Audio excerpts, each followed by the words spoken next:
kita coba belah ya teman-teman. Ini yang udah Bagaimana direbus. isinya ya? Iya, kita lihat isinya. Masya Allah. Nah, tuh ya, Wih. matang sempurna, bagus banget.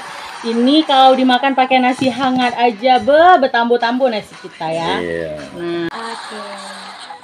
Halo, assalamualaikum. Sekarang kita sedang berada di rumah produksinya Boh Itik Masin Aceh atau disingkat dengan Bima yang ada di Kuta Alam.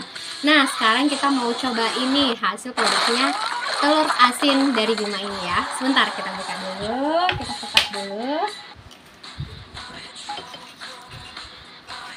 Oke, wah ternyata warnanya itu sangat cerah ya, warnanya sangat luar biasa. Dan kita cobain gimana rasanya. Bismillahirrahmanirrahim. Rasanya nggak terlalu asin, tetapi tidak asin-asin juga. Pokoknya sangat recommended ya teman-teman.